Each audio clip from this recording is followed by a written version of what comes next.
अनि भोलि न त पर्सि हामी नेपालको सबभन्दा पश्चिमी भागमा जाने। तर अन्तु डाँडा जाने इच्छा किन मर्यो भनेपछि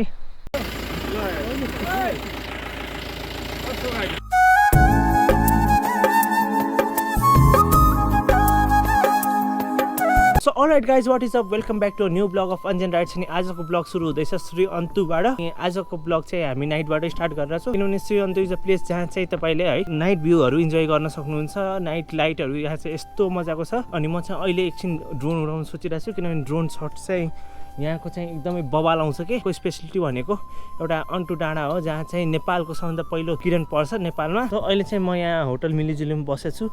अनि यो होटल चाहिँ मलाई व्यवहारिक लाग्यो। त्यो अगाडि आउँदा चाहिँ यस्तो कुहिरो लागेको थियो यो ठाउँमा चाहिँ। अनि अन्तु इज चिसो ठाउँ, गर्मीमा पनि चिसो हुन्छ यहाँ चाहिँ। अनि अलमोस्ट म टी सर्ट है एउटै सेटअप चाहिँ 4-5 दिनदेखि लगाइरहेको छु, किनभने भनौँ न लगाउनुको रिजन चाहिँ त्यही हो, राइडमा निस्केपछि बढी लुगा पनि लगाउनुको कुरा भएन, एउटै ब्याग कति लुगा लग्ने भनेर। देखि हाम्रो मेन राइड सुरु हुने रहेछ मेची टु महाकाली। भोलि चाहिँ अन्तु घुमेर बिहान चाहिँ अनि हामी काकरभिट्टा निस्किन्छौँ। That was the drone shot. अनि अब चाहिँ हामी खाना खान जाँदैछौँ।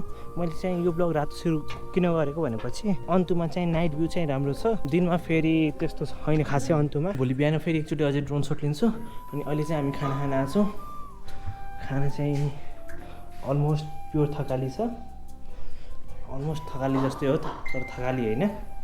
अब चाहिँ म हात धोएर खाना खान गर्छु। अनि भोलि बिहान 4 बजे हामी उठेर अन्तुको सनराइज हेर्न जाउँला। र आइएम नट क्वाइट स्योर कि सनराइज देख्छ कि देख्दैन, किनभने कुहिरो लागेर रहेछ। भएन भने ड्रोन पठाउला माथि। यहाँ चाहिँ मैले डाटाहरू कपी गरिरहेको छु, डेटाहरू कपी गरेर आज गरेर सोध्छु। अनि भोलि बिहान हामीले 4 बजे उठेर अन्तु डाँडा पुग्नु पर्नेछ। त्यहाँ चाहिँ फर्स्ट सनराइज, अनि त्यसपछि आएर ड्रोन सटहरू लिउँला।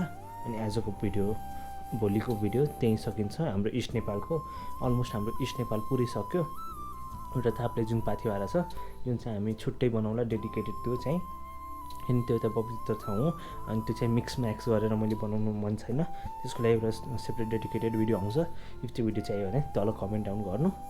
अहिलेको लागि भिडियो यहीँ एन्ड गर्छु। म अहिले चाहिँ भिडियो एडिट गर्नु पऱ्यो, सो यो डाटा पनि कपी गर्नु पऱ्यो। सो अहिलेको लागि बाई, भोलि बिहान भेटौँ है। Alright guys, good morning from Shri Antu. अनि अहिले चाहिँ हामी रेडी भएर बसेका छौँ सनराइज हेर्न जान भनेर सोचिरहेको छ। तर आई गेस डाउट नै भइरहेछ कि मलाई आज सनराइज देखिन्छ कि देखिँदैन भनेर। लास्ट टाइम आउनु चाहिँ लास्ट टाइम पनि आएको थिएँ म यो ठाउँमा, साथीसँग आएको थिएँ। अनि त्यो साथी चाहिँ सुतै भयो। अनि मैले पनि एक्लै आर्ट गरिनँ जान, किनभने अँध्यारो टाइम हुन्छ अनि जान पनि डर लाग्छ। 15 देखि 20 मिनट लाग्छ बाइकमा। सो हामी चाहिँ अन्तु डाँडासम्म हिँड्ने हो। अब त अन्तु डाँडा भनेपछि नेपालमा सबभन्दा पहिलो किरण पर्ने ठाउँ हो। अनि भोलि न त पर्सि हामी नेपालको सबभन्दा पश्चिमी भागमा जाने, त्यहाँ नेपालमा सबभन्दा लास्ट सूर्योदय हुन्छ कि, मतलब लास्टमा किरण पर्ने ठाउँ कुन हो भनेर, समथिङ लाइक द्याट, बुझ्नु है मिलाएर। सो हामी चाहिँ अहिले आफ्नो बाइक लिएर आएको छौँ। अनि बाइक इज लाइक पुरै सिट जमेर रहेछ।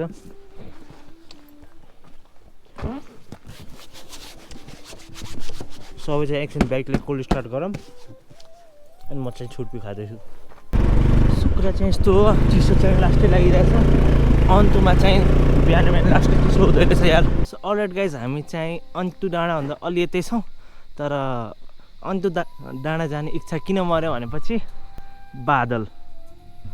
आई थट लाइक सनराइज हुन्छ, सनराइज भइसक्यो, तर बादलले गर्दा नेपालको पहिलो किरण त हेर्न पाइएन।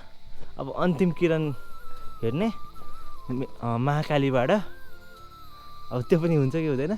तर मेचीमा त आएर काम भएन। श्री अन्तुमा मैले जे एक्सपेक्ट गरेको थिएँ है, के सोचेँ त्यो के भयो। जहिले यस्तै हुन्छ कि जहिले यस्तै हुन्छ। लास्ट टाइम पनि आएको थिएँ, हेर्न पाइएन। यसपालि पनि आएँ, अनि यस्तो रहेछ। लाइक त्यो बिचबाट सन निस्किन्छ तर कामै छैन कि। अब सूर्योदय भइसक्यो, म पनि सोच्दैछु रिटर्न जाम, केही काम छैन यहाँ। अब चाहिँ काकरभिट्टा पुग्नुपर्छ आज। बाइकले पनि धोका दिइसक्यो, त्यही आधी बाटोमा 4-5 पटक लडेर आउनै नसकेर हामी पनि छोडौँ भनेर। अब चाहिँ हामी पनि रिटर्न जाम, केही काम छैन यता बसेर। सो ब्याक टु अन्तु पोखरी त्यहाँको चाहिँ ड्रोन सटहरू लिउँला त्यहाँ चाहिँ मिठो मिठो ड्रोन सट आउँछ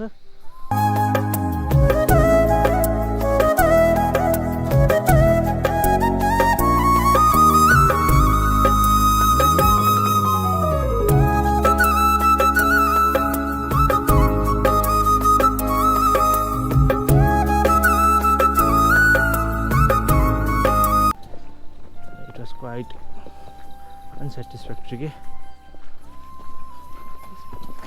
जुन भ्यू हेर्न आएको छ त्यही भ्यू हेरेन होस् हेरिनु पनि हेरेन everyday luck does not favour us अब चाहिँ हामी अन्तु पोखरीमा गएर एकछिन त्यहीँ रेस्ट गर्ने अनि त्यसपछि निस्किने सो गाइज हाम्रो बाइक चाहिँ यहाँ छ अलमोस्ट 1 घन्टा भइसक्यो तर स्टिल इट्स टु हट के यति हिट भएको छ अनि मौसम चाहिँ फेरि यस्तो भइसक्यो कुहिरोले अगाडि पछाडि केही देखेको छैन सो अब चाहिँ हामी यहाँबाट जाउँ कामै भएन यहाँ चाहिँ बसेर बाइकको पनि हालत यस्तो टाइट भइसक्यो हाम्रो पनि यत्तिकै 1 घन्टाको वाकमा यति हाइट छ चढ्दा ओह्राल्दा गर्दाखेरि अब चाहिँ तल गएर कुरा गरौँ यार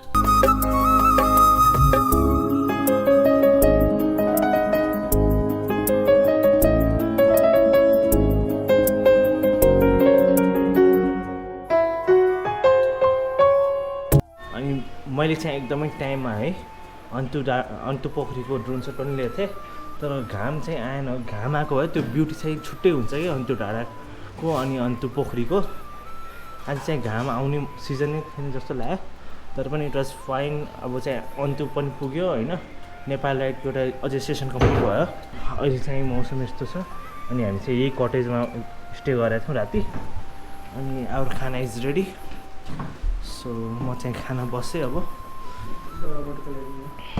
सो फेरि चाहिँ अब खाना हिजो जस्तै छ सेम चाहिँ हिजोकै खाना मगाएको कि हिजो खाना मिठो लागेको थियो अनि मैले अहिले पनि त्यही अर्डर गरेँ अब चाहिँ खाम त्यसपछि ब्याग प्याक गरेर सामान बारेर निस्किनुपर्छ है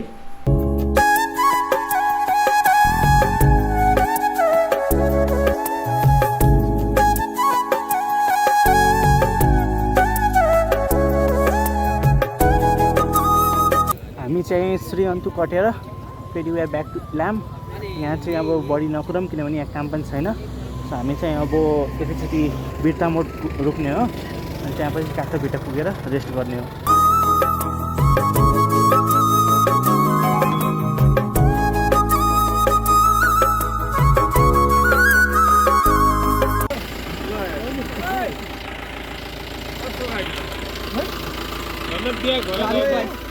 खोइ कसको गाडी हो उता माथिबाट आएर रिभर्समा गएर झरेछ के सो गाइज मेरो पछाडि चाहिँ टोक्लाको पुरै कम्पनीको चियाबारी छ यो पुरै म चाहिँ यहाँ अब एउटा ड्रोन सट लिउँ भनेर सोचिरहेको छु यहाँको दिदीहरूले भन्नुभयो कि चाहिँ पुरै टोक्लाको हो टोक्ला कम्पनीको हो यहाँबाट चाहिँ इम्पोर्ट हुन्छ पुरै यहाँबाट चाहिँ पुरै अल ओभर नेपाल इम्पोर्ट हुन्छ चिया चाहिँ सो म पनि एकचोटि माथि ड्रोन पठाएर यो चिया बगानको एकचोटि भ्यू लिउँ न इलामभन्दा त ठुलै छ यो चाहिँ चियाबारी अनि चाहिँ पुरै ओनर भनेको यसको टोक्लाको फ्याक्ट्री हो कि अल ओभर नेपाल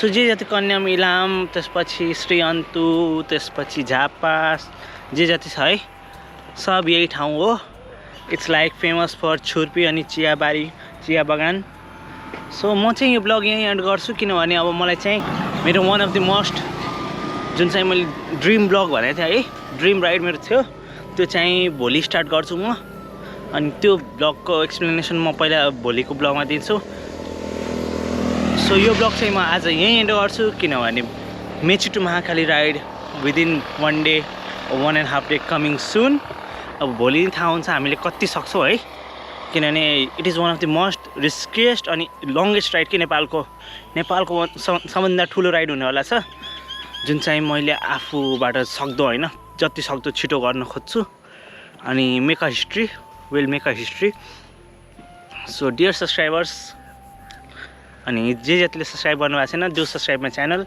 आजको भिडियो चाहिँ यहीँ एन्ड गर्छु भिडियो मन परेमा च्यानललाई लाइक गरिदिनु होइन भिडियो मन परेमा भिडियोलाई लाइक गरिदिनु च्यानललाई सब्सक्राइब गरिदिनु see you in the Mechi to Mahakali blog soon till then bye by.